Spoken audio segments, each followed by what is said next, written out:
फिर वही हमारी बात आती है, दिनचर्या एक तेज लाती है, एक इसमें जो आप 6 घंटे पढ़ करके समझ नहीं पाओगे ना, वो 2 घंटे में आप 6 घंटे का काम निपटा लोगे। आपकी तेजस्वी बुद्धि होगी, आपकी प्रवीण बुद्धि होगी, आपके अंदर पावर होगा।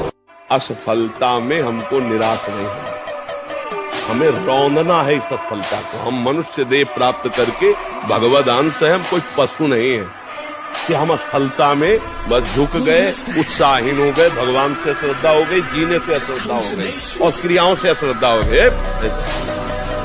हर बार हम लड़ेंगे, एक बार विजयी, जीवन में एक बार तो हम विजयी होंगे।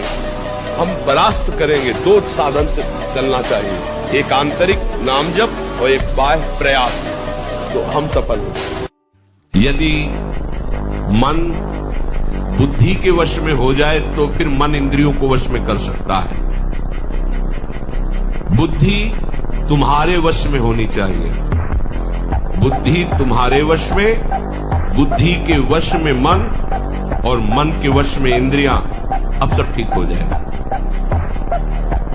सरलता से इंद्रियों को रोका जा सकता है यदि ऐसा क्रम हो। इंद्रियों को हमें जहां लगाना है वहीं लगेंगी, पर उसके पहले मन को ठीक करना है। मन को ठीक करने के लिए पहले बुद्धि को ठीक करना है। बुद्धि को ठीक करने के लिए पहले हमें ठीक होना पड़ेगा। हमें स्वयं ठीक होना। मैं प्रभु का हूं, प्रियालाल का हूं, कोई संसारी नहीं हूं। यदि क्षंतो ब्रह्मचर्यम चरण, ब्रह्मचर्य बहुत बहुत आवश्यक है, सबके लिए आवश्यक है, स्त्री पुरुष सबके लिए आवश्यक है। अरे जीना है तो ब्रह्मचर्य की आवश्यकता है। कार्तिक अग्रवाल महाराज जी, मैंने देखा है कि आप और आपके अधिकांश शिष्य ऊंचे कद काठी और बलिष्ठ शरीर वाले हैं, कृपया मार्गदर्शन करें, इसका क्या कारण है? ब्रह्मचर्य, इसका कारण है ब्रह्मचर्य। भोजन तो सब साधारण ही पाते हैं, रबड़ी दूध घी ऐसा नहीं, एक संयम से है और ब्रह्मचर्य सबसे प्रधान कारण स्वस्थ और बलिष्ठ होने का ब्रह्मचर्य। अगर आप पाप कर्म छोड़ दो, राधा राधा जपो, चौड़ी छाती करके घूमो, जहाँ राधा वहाँ कोई बाधा नहीं।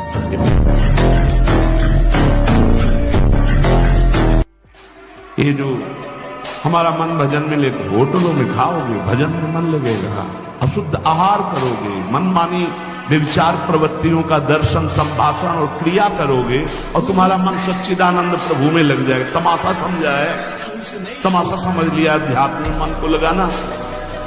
आहार शुद्ध नहीं, विचार शुद्ध नहीं, आचरण शुद्ध नहीं, 4 लोग बैठे हैं, उसी में अपनी इंद्रियों को बार बार तुम आकर्षण, शरीर आकर्षण की तरफ ले जा रहे, दिखाई नहीं दे रहा क्या स्थिति तुम्हारी? बात करेंगे, ब्रह्म ज्ञान के नीचे बात ही नहीं, अरे कुछ नहीं। संयम से चलो, सदाचार से चलो, पवित्रता से चलो, तो कोई संशय ही नहीं रह जाएगा। नवीन अवस्था है, बलिष्ठ शरीर है, एकांत स्थान है हरिदास जी, और आ रही है नौजवान वैश्या उनको भ्रष्ट करने। 3 दिन साध श्रृंगार करके आ रही है, लेकिन एक बार भी नहीं देखा। महामंत्र की गूंज से वैश्या बदल गई और उनके हृदय में कोई परिवर्तन नहीं। जिस विषय के लिए लोग परेशान होते हैं, वो सारे विषय रघुनाथ दास गोस्वामी के घर में थे। सारे विषय, सुंदरी नौकन्या से विवाह करवाया, अपार धन था, एक बार भी उस कन्या को देखा नहीं रघुनाथ गोस्वामी। एकदम तुम अविनाशी के बच्चे हो। शेर का बच्चा भेड़ों के बीच में फंसकर म्यों म्यों बोल रहा है, बस अगर दहाड़ना सीख जाए तो कोई भी उसे परास्त नहीं कर सकता। ऐसे भगवद अंश, तू प्रपंच में फंसकर अपने को इतना दीन क्यों देख रहा है? तू ऐसा है कि भगवान के दिव्यास्त्र में भी ताकत नहीं तेरे को मार सकेगा। तू अविनाशी का अविनाशी बच्चा है। मैं अपनी हस्तमैथुन की क्रिया को नहीं छोड़ पा रहा, दिन में कई बार हो जाता है। हेल्थी देख रहे थे आदमी की, तो उसने कहा कि मतलब हाइट नहीं थी, तो कहा कि ऐसा करो, तो उसी चक्कर में बहुत ज्यादा करने लगे। यहाँ ऐसा सिखाया जाता है कहीं ब्रह्मचर्य का नाश करने से किसी की लंबाई बढ़ती है, ये सब बुद्धि भ्रष्ट करने वाली बात है। तो एक मन 40 किलो अन्न, पूरा भोज्य पदार्थ पेय सहित, तब वो एक संतान उत्पन्न करने के योग्य वीर बनता है। 40 किलो खान पान पेय सब मिला करके वो जब हमारे शरीर से पचता है तब एक बार संतान उत्पन्न करने के योग्य वीर बनता है। उत्साह संपन्न होने के लिए ब्रह्मचर्य की आवश्यकता है।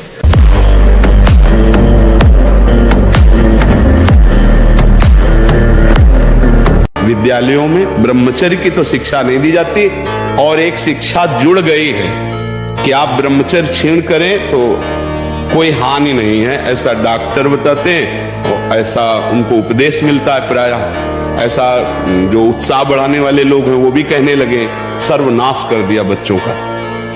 अभी 13, 14, 15, 16, 18 की अवस्था है और वो अन्य क्रियाओं द्वारा अपनी जीवनी शक्ति का नाश करने लगे। एक भूसे में बैठ जाए, सात्विक ब्रह्मचारी हो, सात्विक भोजन करता हो और एक भूसा कस के मार दे तो मुंह बगाड़ देंगे। जो भैंसा और बकरा खाते हैं ना, मुंह बगाड़ देंगे। इनमें ताकत नहीं। ब्रह्मचर्य की ताकत, तपस्या की ताकत, सात्विकता की ताकत बहुत बड़ी ताकत। उत्साह संपन्न अभी करना है, इसी क्षण कार्य करना है। वर्तमान के कर्तव्य पर पूरी दृष्टि और नाम जब चल रहा है, किसी भी तरह की कोई निराशा तुम्हें छू न पाए। अब छोटे छोटे बच्चे हस्त में तुम गंदी बातों में अपने जीवन को नष्ट कर रहे। आपकी क्या समस्या है जो आप ऐसा सोचे? महाराज जी कॉन्फिडेंस नहीं बिल्कुल भी खत्म हो गया। कुछ ऐसी घटनाएं हो चुकी हैं जिसकी वजह से मेरा आत्मविश्वास और आत्मबल बिल्कुल खत्म हो गया है। इसी वजह से आप हम पर विश्वास कर सकते हो। तो हम कोई वैद्य नहीं कि तुम्हें डॉक्टर ही बता रहे, हम अध्यात्म की बात तुम्हें बता रहे। जीवन में इतनी जगह असफलता, इतनी जगह असफलता की अगर हम अपनी बातें तुम्हें बताएं तो तुम सोचोगे तुम जी कैसे रहे। जैसे दुग्ध है, खीर है, घृत है, पवित्र वस्तुएं हैं, पर ये मात्रा से अधिक ले लो तो तमोगुण पैदा कर देंगी।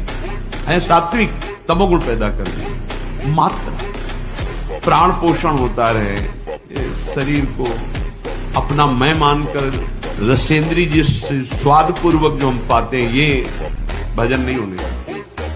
बहुत बहुत ये अनुभव की बात है क्योंकि जीवन इसी में गया है। बिल्कुल इसके किसी भी चाल में शास्त्र मर्यादा का उल्लंघन न करना। शास्त्र एक एक क्रिया के लिए आदेश करता है। आप इतना देखो, आप ऐसा देखो, आप ऐसे चलो, ऐसे बोलो, ये करो। और जहां आपने मन के अनुसार किया तो आपको ये सिखाएगा, इस बात को पकड़ लीजिए कि नहीं, बुरा नहीं होने देंगे, लेकिन ये धीरे धीरे आपको उसी बुराई में डुबो देगा। फिर आप चलोगे तो आप इतना नीचे उत्साहहीन होकर गिर गए हैं कि अब आप मन को संभाल नहीं सकते। इसलिए प्यारे, पहली ही सीढ़ी पे से रोक लो, इसे उस मार्ग में उतरने मत दो। बिल्कुल शास्त्र विरुद्ध कोई भी चेष्टा जहां होने लगे तत्काल समझ लेना, ये ऐसे फुसलाता है कि हम ऐसा नहीं होने देंगे। आपको विश्वास दिलाएगा और धोखे के गर्त में डाल देगा। इसलिए प्रथम पहले ही कदम पे रोक दो। नहीं, शास्त्र आज्ञा करता है, गुरु आज्ञा करता है, मुझे ऐसा नहीं करना। ऐसे जैसे दिनों रात अगर सफलता नमस्कार करना। वैरागी के लिए नैष्ठिक ब्रह्मचर्य, आजीवन ब्रह्मचर्य। प्रवृत्ति गृहस्थ मार्ग के लिए संयम पूर्वक ब्रह्मचर्य का बर्ताव करना। जब तक पाणी ग्रहण संस्कार ना हो तब तक ब्रह्मचर्य अवश्य रहो। यदि उस समय तक ब्रह्मचर्य नहीं रहते तो तुम गृहस्थी को ठीक से नहीं चला पाओगे, वास्तविक अच्छे गृहस्थ नहीं बन सकते हो। जो तुम्हारी गृहस्थ की वृत्तियां हैं उनमें तुम सफल नहीं हो पाओगे। व्यभिचार व्यक्ति का सर्वनाश कर देता है। 20 वर्ष भारी से भारी विपत्ति को दूर करने के लिए आर्त भाव से पुकारो भगवान को। तुम्हें धनी बनना है, अनुष्ठान कीजिए। हम कह रहे किसी विशेष मंत्र आदि की तरफ न बढ़िए, बोलिए राधा राधा। क्या चाहिए आप? कृष्ण कृष्ण बोलिए।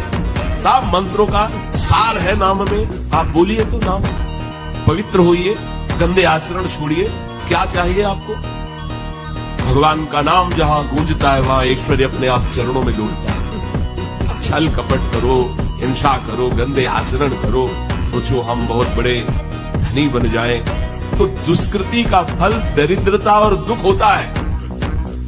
सुकृत का फल ऐश्वर्य और सुख होता है। अब लगाओ तुम कांटेदार वृक्ष और चाहो कि हमको रसीला फल प्राप्त हो, तो इसे मूर्खता ही कहते हैं। चरित्र की रक्षा के लिए सर्वस्व का त्याग कर देना चाहिए। चरित्र है तो सब कुछ आ जाएगा अपने आप, और चरित्र बिगाड़ दिया तो फिर तो सब बेकार हो गया। चरित्र दोबारा नहीं आता। मान लो एक बार आप शराब पी लिए, मांस खा लिए, गंदे आचरण कर लिए, तो आप ऐसा नहीं बोल सकते कि जीवन में हमने शराब नहीं पिया, जीवन में हमने मांस नहीं खाया। अब बिगाड़ दिया आपने, अब आपको हिचक होगी, गलती बिगाड़ दिया ना चरित्र, दाग लग गया ना। ये विवेकवान भाई दाग न लगे। नहीं, किसी से लड़ना तो पहले थोड़ा दूध पियो, घी खाओ, दंड बैठक मारो, संयम से रहो, थोड़ा पावर बनाओ, पहले नाम बल एकत्रित करो, थोड़ा नाम जप करो, फिर देखो ऐसा चाटा मन को मारेगा नाम की अपने आप लाइन पे चलने लगेगा। कोई संशय नहीं, कोई किसी भी तरह का विघ्न नहीं। ब्रह्मचर्य एक विलक्षण महाव्रत है। शरीर में सहने की सामर्थ्य ब्रह्मचर्य से आती। गर्मी, सर्दी, बरसात, मान अपमान, निंदा, स्तुति, ये ब्रह्मचर्य से सहने से। ब्रह्मचारी का एक एक रोम तेज से युक्त होने लगता है। ब्रह्मचारी कभी विचारों से दरिद्र नहीं होता है, चिंता नहीं होती, अशांति नहीं होती। ब्रह्मचर्य समस्त दोषों का नाश कर देता है।